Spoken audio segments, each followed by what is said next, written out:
पूरा दिन ये लड़की फोन पे लगी रहती है, पता नहीं क्या करती रहती है। आपसे बात कर रहे हैं हम। सिग्नल नहीं आ रहा है सुबह से। टीवी पे नहीं, जरा बेटी पे ध्यान देंगे। इसके लक्षण कुछ अच्छे नहीं लग रहे हैं। हाथ से निकल जाएगी ना तब पता चलेगा आपको। सरला, आजकल के बच्चों को बड़े तरीके से समझाना पड़ता है, हम देख लेंगे। आपके इसी स्वभाव की वजह से ना एक दिन लड़की हाथ से निकल जाएगी, तब पता चलेगा आपको। देखा, फोन पे भी ना लाक लगा रखी है, जिससे जान ना पाए किससे बात कर रही है, क्या कर रही है। सुन रहे हैं? ये क्या कर रही हो आप? 2 मिनट बाथरूम क्या चले गए, आप हमारा फोन चेक कर रही हैं? बिना पूछे आप हमारे फोन को हाथ मत लगाया करो। देखा कैसे बात कर रही है। अस्मिता, ऐसी बात करते हैं अपनी मासी। सुनो तो, अरे कहाँ जा रही हो? हाँ सुनो, अरे सुनो तो अस्मिता, अरे खाना ठंडा हो रहा है, खाना खा लो पहले। अस्मिता, अस्मिता। The number you have called is currently not reachable. Please try again later. Thank you. ये अच्छा है, कोई भी किसी को ब्लॉक कर देता है।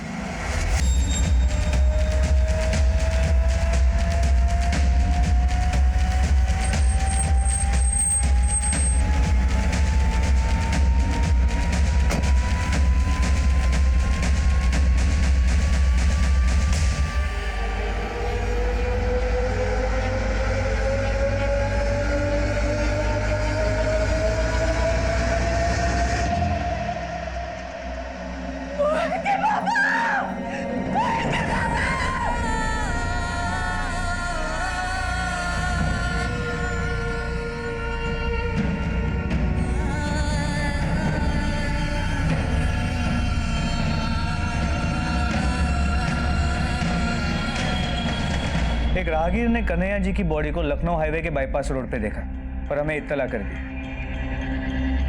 हम वहां पहुंचे, बॉडी को चेक किया तो हमें उनका आई कार्ड मिला, पर हमने आप लोगों को इत्तला कर दिया। कुछ बता के गए थे कि वो कहाँ गए? हमको तो कुछ नहीं मालूम, हम तो बस कल रात को ही देखे थे उन्हें।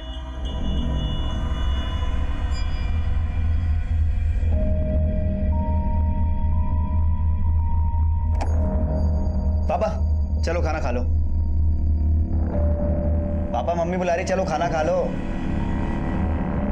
अरे सुन रहे हैं आप? मम्मी बुला रही, खाना। बहरे नहीं हो गए, सुन रहे हैं? अब क्या खाना खाना? एक दिन खाना नहीं खाएंगे तो मर जाएंगे क्या?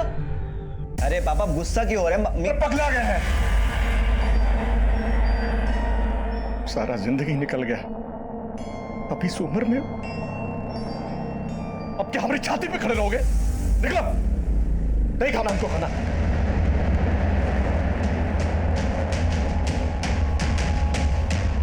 पहले खुद ही बोले थे कि इंजीनियरिंग का एग्जाम दे दो, और जब हम पास हो गए, एडमिशन में 4 लाख लग रहे हैं। अरे नहीं पढ़ाना तो सीधे बोल देना, गुस्सा क्यों कर रहे हैं?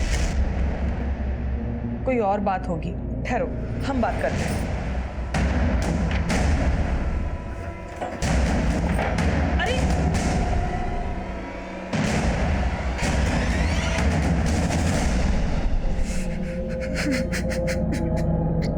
सुबह गए तो वो थे ही नहीं। मोहित के पापा,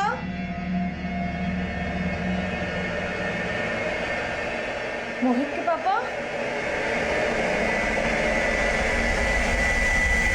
तो सोच रहे थे कि पापा मॉर्निंग वॉक पे गए होंगे, लेकिन देखने से ये मामला एक्सीडेंट का लगता है, लेकिन ये भी हो सकता है कि इसमें एंगल मर्डर का। मर्डर? हो सकता है कि मर्डर को एक्सीडेंट की शक्ल देने की कोशिश की गई हो। आप लोग को किसी पे कोई शक, या आपका या कन्हैया जी का किसी के साथ कोई झगड़ा या कोई अनबन? नहीं सर, हमारे पापा का हर कोई सम्मान करता था, उनका किसी के साथ कोई झगड़ा नहीं था। फिर भी हमें जांच तो पूरी करनी होगी। फिलहाल आप लोग जा सकते हैं। बॉडी की पोस्टमार्टम हो जाने के बाद बॉडी को आपको हैंडओवर कर दिया जाएगा।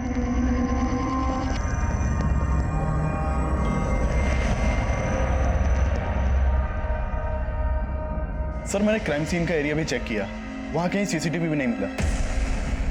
पर कन्हैया जी की फैमिली को भी किसी पे कोई शक नहीं है। फिर भी हमें हर एंगल को टटोलना होगा। कन्हैया जी के सभी जान पहचान वालों से अच्छे से पूछताछ करो, और जहां हमें बॉडी मिली थी वहां जाके चेक करो, शायद कोई आई विटनेस मिल जाए। सर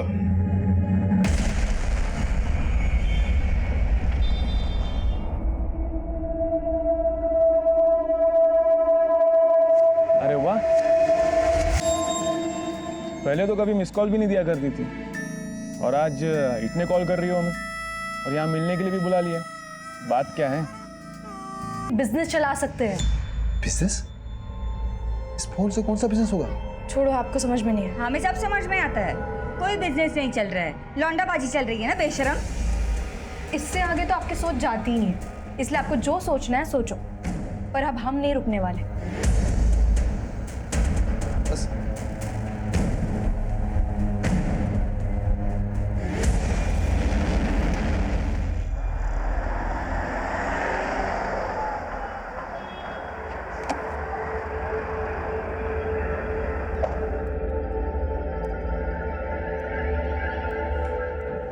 अरे सोहम जी, आइए आइए, बैठिए।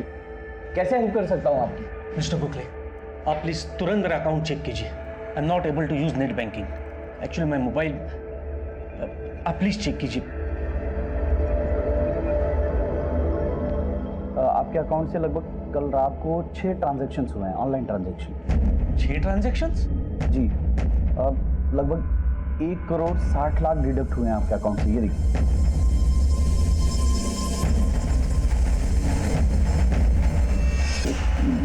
मिस्टर गोखले, पर मैंने तो ऐसे कोई ट्रांजैक्शंस नहीं किए। ये कैसे हो सकता है? क्योंकि मोबाइल तो आपके पास है ना, वहाँ पे बिना OTP का कोई भी ट्रांजैक्शन करना इम्पॉसिबल है। पर मेरा मोबाइल तो रात को 11:15 बजे से ही डीएक्टिवेट हुआ था। लेकिन ट्रांजैक्शन तो उसके 1 घंटे बाद से की गई है सर। ऐसे कैसे हो सकता है मिस्टर गोखले? अपनी सिम डीएक्टिवेट करने की रिक्वेस्ट डाली थी, उसके बाद आपका सिम डीएक्टिवेट करके एक दूसरे नए सिम पे एक्टिवेट कर दिया गया था। इट मीन्स मेरा सिम स्वैप ही हुआ है और वो ओटीपी उसे मिला है जिसने मेरा सिम स्वैप किया था। I need this money back in my account mister Gokhale. Sorry sir, but we can't help you, but we understand your concern. मैं एक काम करता हूँ, मैं आपको एक लेटर टाइप करके देता हूँ। जिन अकाउंट्स में पैसे ट्रांसफर हुए हैं उनकी सारी डिटेल्स उसमें होंगी सर। आप उसे लेकर जाइए साइबर सिक्योरिटी सेल में और वहाँ पे अपना कंप्लेंट फाइल करवाइए। और तब तक मैं मेरे बैंक के साइबर सिक्योरिटी सेल से बात करता हूँ। Please please.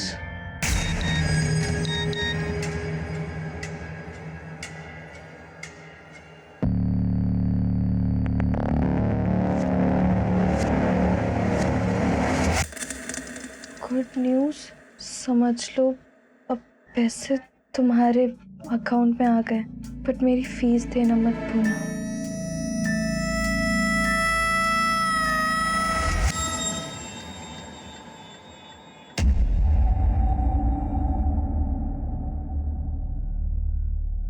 आपके अकाउंट से 1 करोड़ 60 लाख रुपए जिन अकाउंट्स में ट्रांसफर हुए वो सभी अकाउंट्स फेक आईडी से खोले गए थे और इस वक्त सारे अकाउंट्स क्लोज हो चुके हैं। तो फिर मेरा पैसा कैसे रिकवर होगा?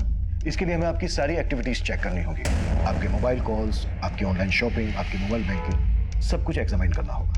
एक्चुअली कहीं ना कहीं आपकी डिटेल्स लीक हुई हैं, शायद ये भूल आपसे भी हुई हो। कैसी भूल सर? सर, गोरखपुर के कन्हैया तिवारी नाम के आदमी के साथ भी 6 लाख रुपए का फ्रॉड हुआ है, जिसके बाद उसने सुसाइड कर लिया। ये केस हमारी ब्रांच में आया है सर, मैं ये सब क्या सुन रहा हूं? अब आप लोग को ये लग रहा है कि पापा ने सुसाइड किया था? मोहित, पोस्टमार्टम रिपोर्ट से तो यही बात सामने आई कि कन्हैया जी की मौत की वजह एक्सीडेंट है और वो बस के सामने खुद कूदे थे। इसका हमारे पास आई विटनेस है, पर उन्हें ये कदम लेने के लिए उकसाया गया था। किसने उकसाया था? मोहित, ये देखो, इस शॉपिंग पोर्टल के जरिए कन्हैया जी को ठगा गया। हमने कन्हैया जी के बैंक अकाउंट को चेक किया तो पता चला उन्होंने डील अपील के वेब पेज पे अपना CVV नंबर और OTP नंबर शेयर किया। अरे मोहित, देख डील अपील पे कितनी सस्ती ऑफर चल रही है। अरे कुछ मंगाना है तुझे?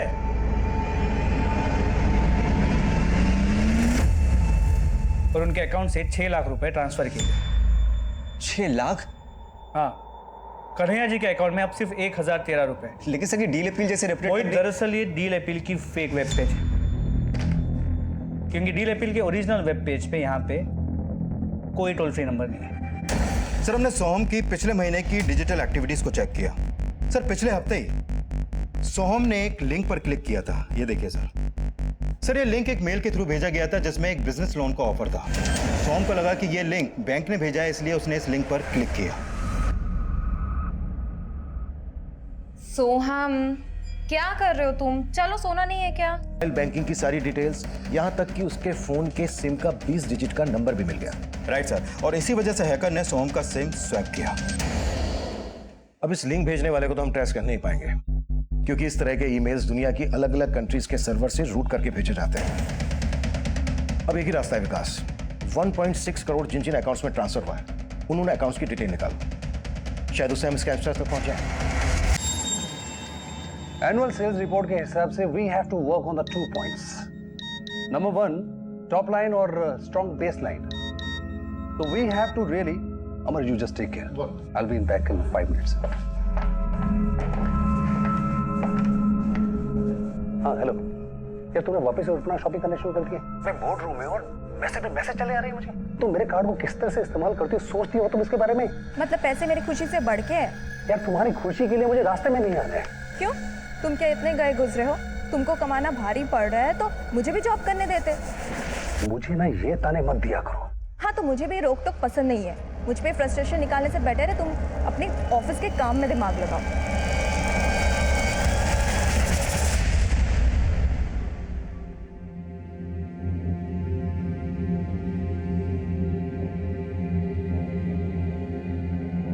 क्या हुआ मम्मी, अब खाना क्यों नहीं खा रही हैं? चलिए आप खाना खाइए। सारी जिंदगी पाई पाई करके जोड़े थे सब, और वो धोखेबाज ने।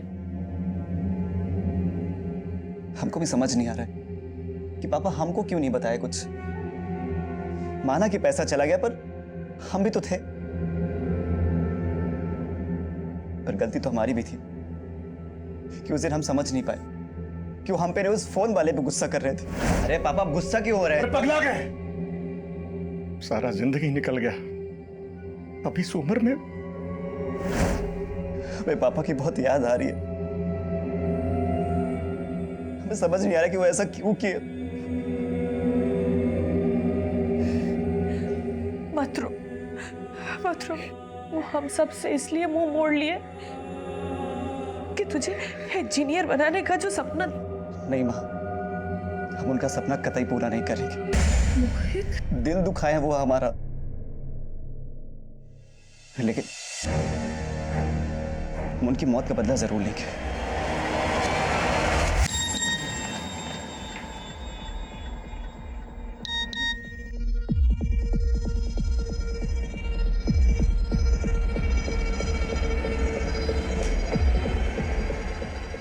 दो लाख, 3 लाख, फिर 2 लाख। ज्योति ने 7 लाख रुपए ट्रांसफर किए।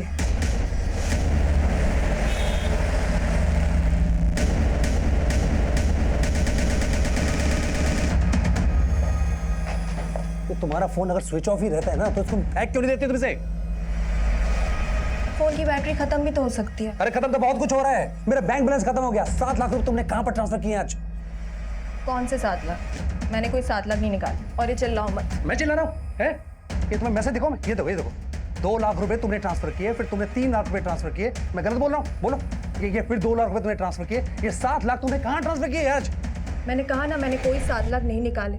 और पछता तो मैं भी रही हूँ, कोई फ्रीडम ही नहीं है। एक तो तुम्हारे लिए मैंने अपना जॉब छोड़ा ताकि अपनी बच्ची की अच्छी परवरिश कर। ये बेकार की बातें मत करो। तुम मुझे सिर्फ इतना बताओ कि ये 7 लाख रुपए तुमने मुझसे बिना पूछे इस तरह से ट्रांसफर क्यों किया और कहां पर यूज किया तुमने ये? मैंने कहा ना, मैंने कोई 7 लाख नहीं निकाले तुम्हारे।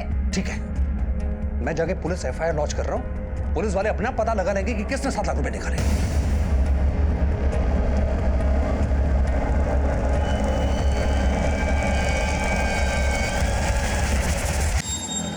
बस भैया,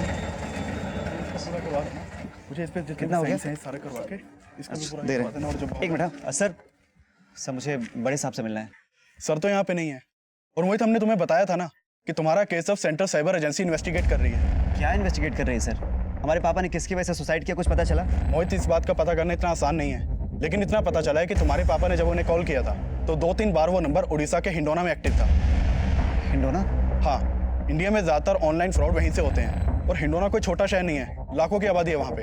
अब हिंडोना के किस आदमी ने तुम्हारे पापा के साथ ऑनलाइन फ्रॉड किया, ये पता करना इतना आसान नहीं होगा, लेकिन हमारी कोशिश जारी है।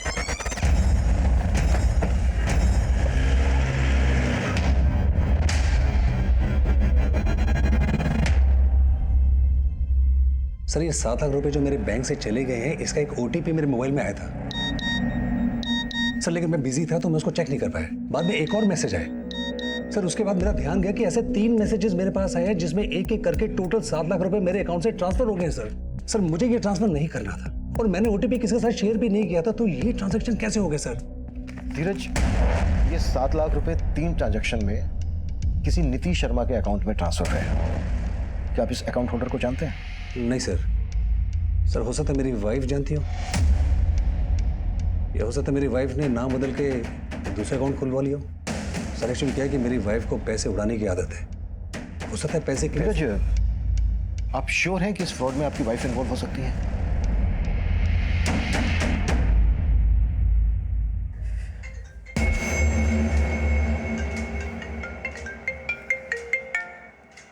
हेलो, पैसे आ गए अकाउंट में? हाँ ठीक है, मैं आती हूँ। मुझे क्राइम ब्रांच से सर्टिफिकेट लेने की ज़रूरत नहीं है कि मैं इनोसेंट हूँ। पढ़ी लिखी हूँ, सही गलत समझती हूँ। मैंने किसी भी थर्ड पार्टी के साथ धीरज का कार्ड नंबर और अकाउंट डिटेल शेयर नहीं किया। हम आप पर शक नहीं कर रहे हैं, आपके हस्बैंड ने आप पर शक किया इसलिए आपसे पूछ रहे हैं। धीरज, अब तुम मुझे नीचा दिखाने के लिए ये सब करोगे? तुमने मुझे साफ बताया था कुछ, मैंने तुमसे पूछा था ना। अरे तुमको फिर मुझे जो लगा मैंने उनको बोला, खत्म।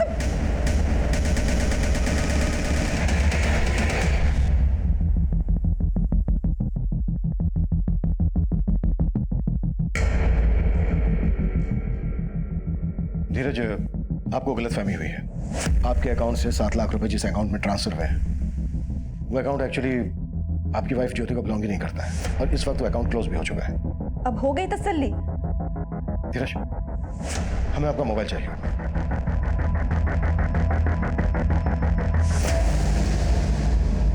आप गेम्स भी डाउनलोड करते हैं? सर वो हमारी बेटी निया वो खेलती है।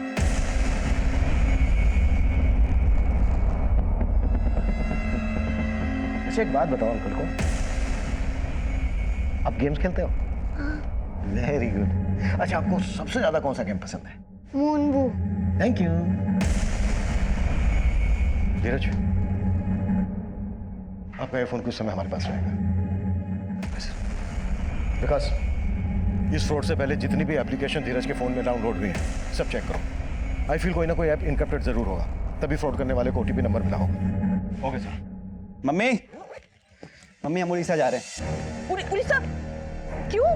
माँ, हमको पता चला है जितने भी फेक कॉल्स होते हैं ना, सब उड़ीसा के पास हिंडोना से होते हैं। वहाँ जाके हम पापा के हत्यारों को पकड़ेंगे। क्या बोल रहे हो मोहित? हाँ? वो लोग बहुत खतरनाक होते हैं, हम तुम्हें नहीं जाने देंगे। नहीं, हमको कुछ नहीं होगा, और जब तक हम पापा के हत्यारों को पकड़ नहीं लेते हमारे दिल को चैन नहीं पड़ेगा। पर बेटा, हमको जाने।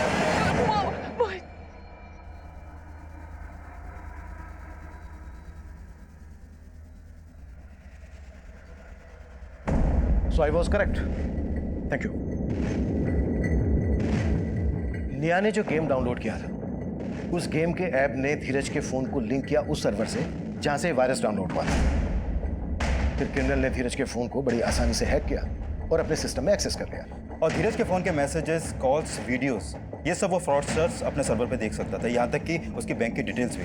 और चूंकि उस हैकर के पास धीरज के फोन का एक्सेस था, तो जो ओटीपी धीरज के फोन पर आया वो भी उसने देख लिया और उसी ओटीपी के थ्रू उसने 7 लाख का अमाउंट अपने अकाउंट में ट्रांसफर कर लिया। मतलब इस मूम बूम गेम की एप्लीकेशन बनाई ही इस मकसद से गई है कि इसे डाउनलोड करने वाले के फोन की सारी इंफॉर्मेशन वो आसानी से हासिल कर सके, यहाँ तक कि ओटीपी मैसेजेस भी।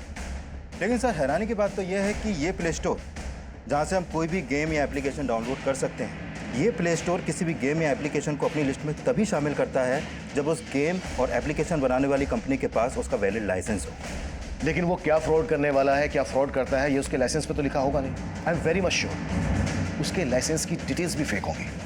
सर, लाइसेंस की डिटेल्स फेक हो सकती है, लेकिन जिस लैपटॉप से वो लाइसेंस भेजा गया उसका आईपी एड्रेस फेक नहीं हो सकता। सर, हमने उस आईपी एड्रेस का पता लगा लिया जिसके थ्रू उस 7 लाख के अमाउंट को ट्रांसफर किया गया था। सर, ये आईपी एड्रेस इंदौर का है, ऑनर है मैगी और उसका पूरा नाम है मगन सिंह। मिलवा उससे। हम भी तो देखें कौन है वो शातिर जो सबको चूना लगा के खुद मलाई खा रहा है।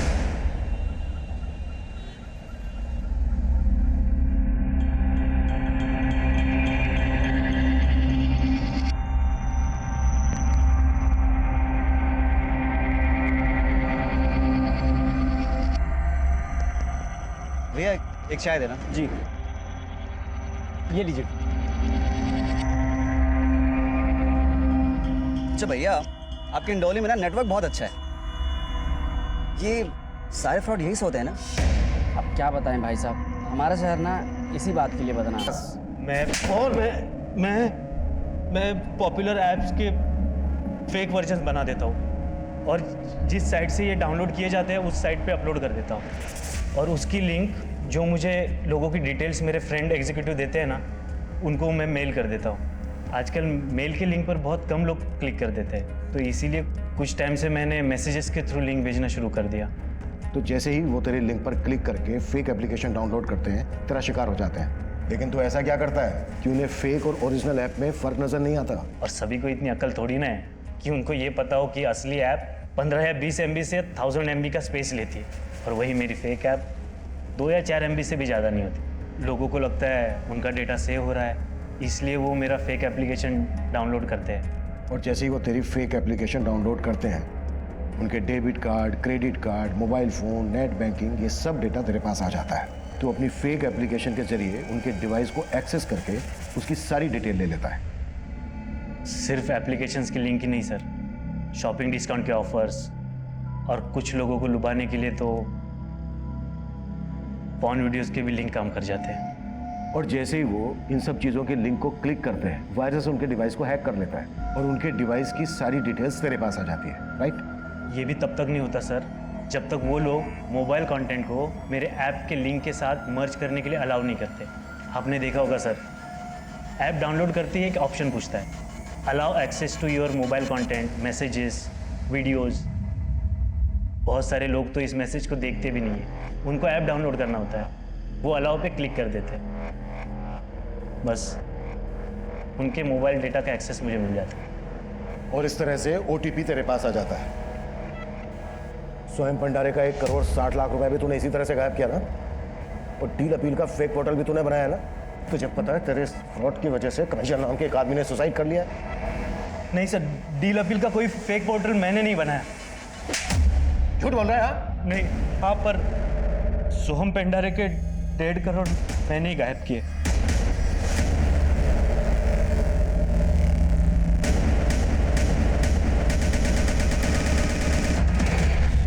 एक क्लिक, सिर्फ एक क्लिक को अलाउ करने से आपकी जिंदगी बर्बाद हो सकती है।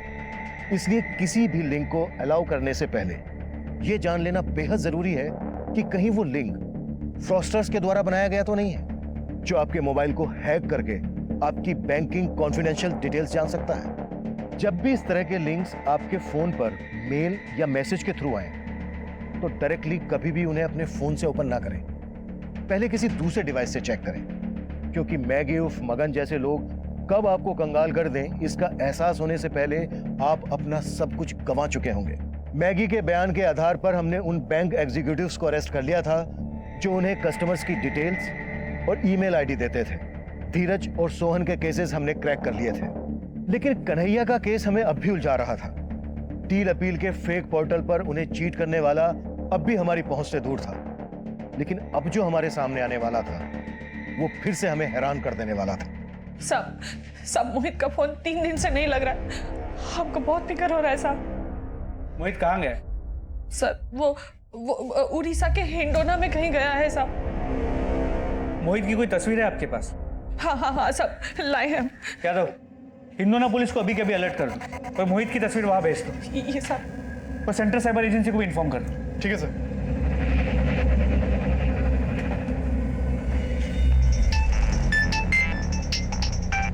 अनवर,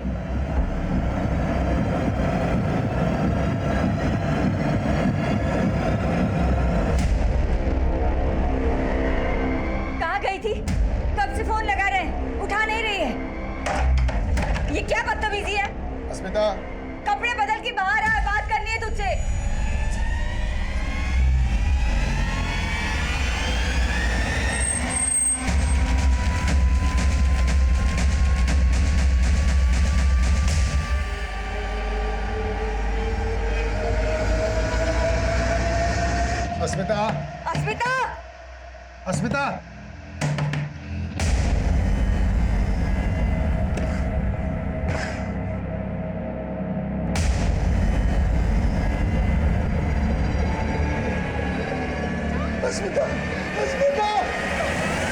सर, हिंडोना में मोहित कहाँ है, इसका कोई लीड नहीं मिल पा रहा है।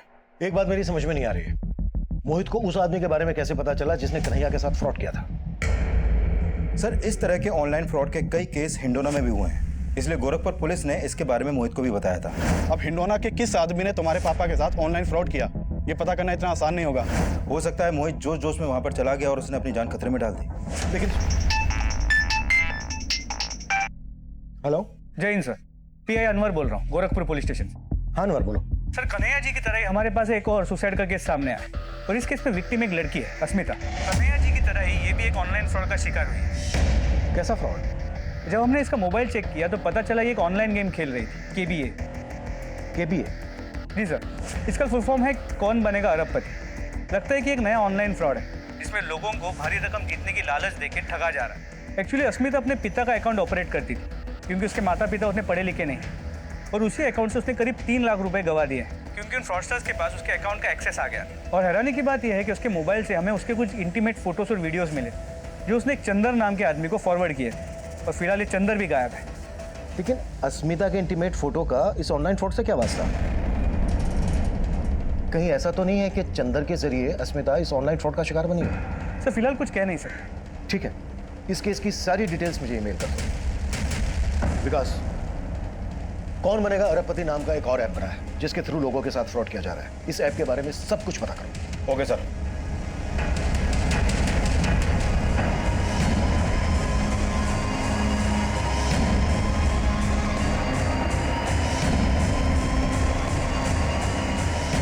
सर, पूरे यूपी और बिहार में करीब 10,000 लोग इस केबीए फ्रॉड के शिकार हुए हैं। ये केबीए वाले फ्रॉड करते कैसे?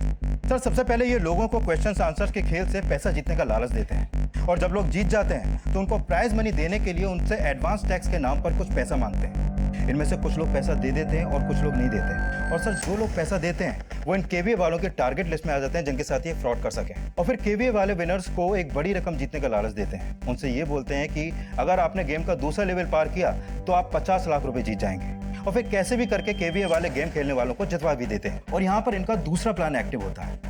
केबीए डिपार्टमेंट का एक आदमी इनकम टैक्स ऑफिसर बनकर विनर से बात करता है और उनसे ये बोलता है, आपने प्राइज की इतनी बड़ी रकम जीती है, आपको इसका टैक्स भरना होगा। और अब केबीए खेलने वाले को बड़ी रकम जीतने के बाद लगता है कि ये सब लीगल है क्योंकि उससे टैक्स पे करने के लिए कहा जा रहा है। Right sir. और जब इस बात को लेकर विनर्स केबीए वालों से बात करता है तो केबीए वाले उसे इनकम टैक्स से बचने के लिए ये सॉल्यूशन देते हैं कि उनको पुराना सिम डिस्ट्रॉय करना हो, और फिर केबीए वाले विनर्स से उस डिस्ट्रॉय सिम का फोटो मंगवाते हैं, ये कहकर कि उनको भी विश्वास हो जाए कि विनर्स ने वाकई में उस सिम को डिस्ट्रॉय कर दिया है। और फिर ये लोग विनर्स के अकाउंट में पैसा भेजने का झांसा देते हैं, और जैसे ही विनर्स डिस्ट्रॉय सिम का फोटो क्लिक करके केबीए वालों को भेज देते हैं, यहाँ पर इनका तीसरा प्लान एक्टिव हो जाता है। सर, इस तीसरे प्लान के अकॉर्डिंग जैसे ही केबीए वालों को उस डिस्ट्रॉय सिम का फोटो मिलता है, वो एडिटिंग के द्वारा उस सिम का 20 डिजिट का यूनिक नंबर पता कर लेते हैं, और ये लोग उसी नंबर के थ्रू पुराने सिम को डीएक्टिवेट करा के उसी नंबर का नया सिम एक्टिवेट करते हैं जिस पर ओटीपी आता है, और उसी ओटीपी के थ्रू ये लोगों का पूरा बैंक अकाउंट खाली कर देते हैं। और ये केबीए वाले ऑपरेट कहां से करते हैं? हिंडोना से। हिंडोना। कन्हैया का बेटा मोहित भी हिंडोना गया था। हिंडोना की लोकल टीम को अलर्ट करो, किसी भी हालत में ये बदमाश बचने नहीं चाहिए। Right sir. सर, केबीए के फ्रॉड के बारे में हमने बैंक वालों को पहले ही अलर्ट कर दिया था। सर, गांव का एक आदमी है रामदीन, हमने उसके बैंक अकाउंट में कुछ अनयूजुअल फंड्स ट्रांसफर देखे हैं जो कभी भी ऑनलाइन ट्रांजैक्शन नहीं करता है। इस केबीए से जितनी भी ट्रांजैक्शन की गई हैं सबका ट्रायल चेक करो। जिन जिन अकाउंट्स में पैसा गया है या तो उन अकाउंट्स को क्लोज करने की कोशिश की जाएगी या उनसे पैसा निकालने की कोशिश की जाएगी, और हमें क्रिमिनल्स को ऐसा करते हुए पकड़ना है। शायद इस फ्रॉड की वजह से पहले कन्हैया ने और अब अस्मिता ने अपनी जान गंवाई है।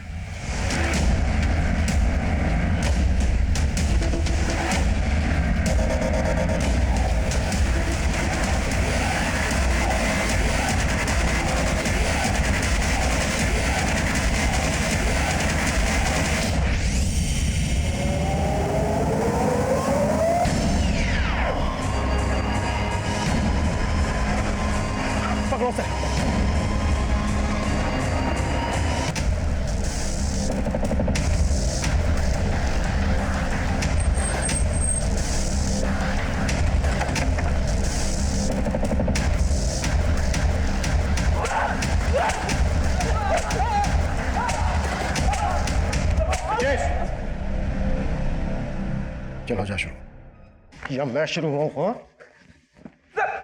सर बता दो सर। सर अस्मिता ने सर केबीए में अपने पेरेंट्स का बहुत सारा पैसा गवा दिया था और उसके लिए वो हमसे मदद मांगने आई थी। पापा के अकाउंट से 3 लाख उन केबीए वालों ने लूट लिया है। पापा को ये बात बता नहीं सकती, लेकिन हमें उनको ढूंढने के लिए तुम्हारी मदद की जरूरत है। लेकिन सर हम जानते थे कि हम उसकी मदद तो नहीं कर सकते थे। वो शुरू से हमें अच्छी लगती थी, इसलिए हमने उसकी मजबूरी का फायदा उठाने का सोचा। सर उसे हमने एक नंबर ला के दिया और कहा कि ये केबीए वाले चलाने वाले का असली नंबर है। लेकिन सर वो नंबर हमारे दोस्त चंदर का था। पहले तो चंदर बात ना करने की एक्टिंग करता रहा, फिर उसने वही बोला जो हमने उससे कहा था। देख अश्मिता, तू इतनी मजबूर है तो तुम्हारा पैसा हम लौटा देंगे, लेकिन तुम्हें हमारे लिए कुछ करना पड़ेगा। चंदर ने सर अस्मिता को उसके न्यूड फोटोज और वीडियोस भेजने के लिए फोर्स किया और मजबूरी के चलते वो मान भी गई। लेकिन जैसे ही हमारे पास उसके न्यूड फोटोज और वीडियोस आए तो मेरे प्लानिंग के हिसाब से चंदर ने उसे इंटरनेट पर अपलोड करने की धमकी दी और अस्मिता को ब्लैकमेल करके अपने पास बुला लिया। हाय,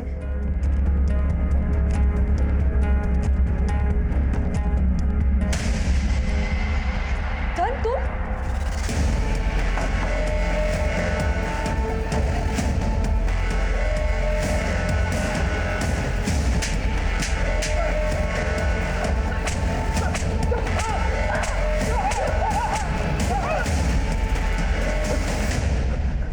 अस्मिता तेरी कजन थी, बहन थी तेरी, और तूने ब्रजेश इतना कुट्टा, सालों को इतना कुट्टा कि यहां से 1-1 किलोमीटर दूर तक इनकी चीखें सुनाई देनी चाहिए।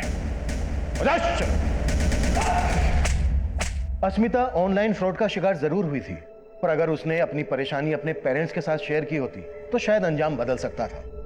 वही भूल उसके पेरेंट्स से भी हुई। उन्होंने अपनी बेटी अस्मिता की परेशानी को ठीक से जानने की कोशिश ही नहीं की और वो अपने कजन धर्म और उसके दोस्त चंदर के जघन्य अपराध का शिकार बने। कन्हैया को चीट करने वाले फ्रॉडस्टर्स का अभी तक पता नहीं चल पाया है, लेकिन मोहित का आक्रोश उससे ऐसी भूल करवा बैठा जिसने उसका करियर ही बर्बाद कर दिया। इन सभी केसेस से हमें एक सीख लेने की जरूरत है कि अपनी बैंकिंग कॉन्फिडेंशियल डिटेल किसी के साथ शेयर ना करें। वहीं सिम स्वैप की घटनाओं को देखते हुए सर्विस प्रोवाइडर्स को एक एडवाइजरी जारी की गई है। जब भी किसी का सिम स्वैप होता है तो अगले 24 घंटे तक उस नंबर की मैसेजिंग सर्विस बंद कर दी जाती है। इसलिए 24 घंटे के अंदर अपने सर्विस प्रोवाइडर से जरूर संपर्क